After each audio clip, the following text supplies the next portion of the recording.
At our family gathering, my mother-in-law said, "Apologize to my sister or get out of my house." I stood up, walked toward her and said just one word that destroyed 3 marriages, including my own. "Apologize to my sister or get out of my house." My mother-in-law's voice sliced through the Thanksgiving dinner, loud enough for every cousin, every neighbor, every child carrying paper plates to stop moving. I stood slowly, pushed my chair back, walked toward her across the hardwood floor, and said just one word. DNA. Silence. Not ordinary silence. The kind that settles after an argument. This was the kind that makes people stop breathing. My husband Ethan stared at me. His Aunt Linda's face drained of color. My father-in-law nearly dropped his coffee mug. Even the football game humming on the television in the next room suddenly seemed impossibly loud. I hadn't planned to say that word. Honestly, I'd planned to apologize. That's what I always did. For 15 years I'd apologized for arriving late, for overcooking turkey, for working weekends, for forgetting birthdays, even when none of it was really my fault. Peace had become a habit, a dangerous one. But that afternoon, something inside me finally refused. I remember waking before sunrise that morning in our suburban Minneapolis home. The kitchen was dark except for the soft light inside the refrigerator while I searched for cranberry sauce I'd made the night before. Coffee brewed quietly. Ethan was still asleep upstairs. Everything looked normal. Funny how disaster usually begins on ordinary mornings. The gathering at his parents' house started pleasantly enough. Children played football outside.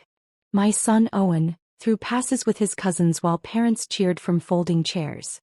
Someone turned on the Macy's Thanksgiving parade. The house smelled like cinnamon and roasted turkey. Then Aunt Linda arrived.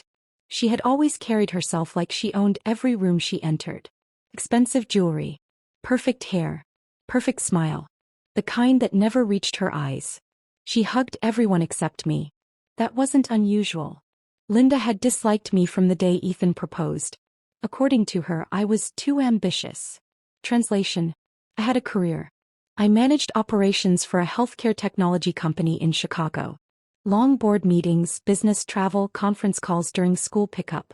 My schedule wasn't simple, but neither was our life. Ethan used to admire that. At least I thought he did. Somewhere over the years, admiration quietly turned into inconvenience. Little comments appeared. "You missed another family barbecue. The kids need you home more. Linda thinks you're becoming selfish." Always Linda. Always someone else's opinion. After dinner, she cornered me in the kitchen. "You know," she said while rinsing wine glasses, "women who chase promotions usually lose their families." I smiled politely. "I've managed both. For now." Those 2 words lingered. I walked away before saying something I'd regret. Apparently, that was still too much. 10 minutes later, Linda announced to everyone that I'd insulted her. Claimed I'd called her bitter. Claimed I'd mocked her divorce. Neither was true. My mother-in-law demanded an apology before hearing a single word from me. Then, my husband simply looked down at his plate. That hurt more than Linda's lies. And then came the ultimatum. Apologize.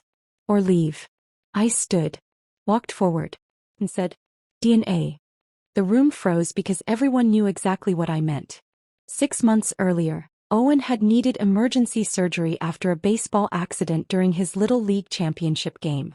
Routine blood testing uncovered something unexpected. His blood type couldn't possibly come from Ethan and me together. Doctors assumed laboratory error. More tests followed. Then genetic screening.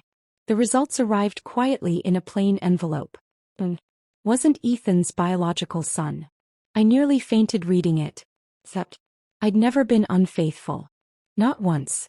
The hospital launched an internal investigation. Weeks later, they discovered something almost unimaginable. 2 newborn boys had accidentally been switched for several hours after birth 18 years earlier at a small community hospital. One switch had been corrected. The other never was. The records were incomplete. Families were never notified. Our attorney advised patience while investigators searched for the other child. We told no one. Not even Ethan's parents. Not until everything became certain. Months passed. Finally, the hospital identified the second family. DNA confirmed everything. Our biological son had been raised by another couple in Milwaukee. Their biological child, Owen had grown up with us. 2 families. 2 boys. 2 entire lives built on a mistake. The other family needed time. So did we. Especially Ethan. He struggled more than anyone. Not because he loved Owen less. Because he suddenly questioned every certainty he'd ever held. During counseling, we promised each other one thing. Nobody outside immediate family would know until both boys decided what they wanted. Then, 3 weeks before Thanksgiving, I accidentally discovered Linda already knew. Not from us. She'd secretly opened mail delivered to Ethan's parents by mistake. Inside was correspondence from our attorney. He read everything. Instead of telling us, he kept the secret. At first I couldn't understand why. Then pieces began fitting together. Linda constantly criticized me afterward.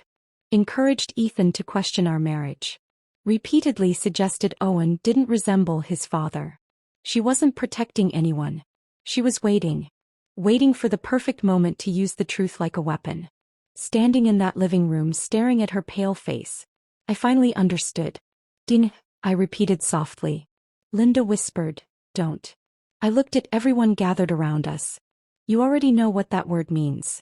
Faces turned toward her. My mother-in-law frowned. What is she talking about? Linda shook her head frantically. I remembered every cruel remark she'd made, every seed of doubt she'd planted, every family dinner she'd quietly poisoned. No, I said. You tell them. She couldn't. So I did. Not every detail. Only the truth that mattered. You opened confidential legal documents that weren't yours. Gasps. You've spent weeks manipulating this family with information you stole. More silence. And today, you deliberately provoked this confrontation hoping I'd reveal something deeply personal before we were ready. Nobody moved. My father-in-law slowly turned toward his sister. You opened our mail? Linda burst into tears. I was trying to protect Ethan. No, I answered quietly. You were entertaining yourself. The next hour dissolved into chaos. Linda's husband admitted she'd invaded his privacy for years. Reading messages. Opening bills. Tracking his phone. He walked out before dessert. My mother-in-law learned Linda had borrowed thousands of dollars from relatives using different excuses. Another confrontation followed. Then something even stranger happened. Ethan stood beside me. For the first time in years. Not behind his mother. Not behind his aunt. Beside me. I should have believed my wife first, he said. His words came too late. Not because of the DNA. Because 15 years of silence cannot be repaired by one afternoon of courage. Months later, 3 marriages officially ended. Linda's. My in-laws, after decades of secrets, finally surfaced during the fallout. And mine. Not from betrayal. From exhaustion. Ethan and I remained good parents. Good partners in raising 2 young men, suddenly learning they belonged to 2 families instead of one. But somewhere along the way, we realized we'd spent too many years surviving instead of truly choosing each other. Divorce wasn't failure. Sometimes it's simply honesty arriving late. Now I live in a smaller house outside Chicago. Owen visits every weekend. So does Noah. The son biology gave me, but life introduced much later. The boys call each other brothers. Because that's what they became by choice. Some nights, around 3 in the morning, I still stand in my quiet kitchen with the refrigerator light spilling across the floor while coffee brews and memories drift through the silence. I think about that single word. I once believed it destroyed 3 marriages. Now I understand something different. The marriages weren't destroyed by one word. They were undone by years of secrets, pride, and people choosing comfort over truth. The word simply turned on the light. And once the light was on, none of us could pretend we were still living in the dark. If this story stayed with you and reminded you that the truth always finds its way to the light, please like this video and subscribe for more powerful, emotional stories. Your support inspires us to keep creating meaningful content. Thank you so much for watching, and we can't wait to share the next unforgettable story with you.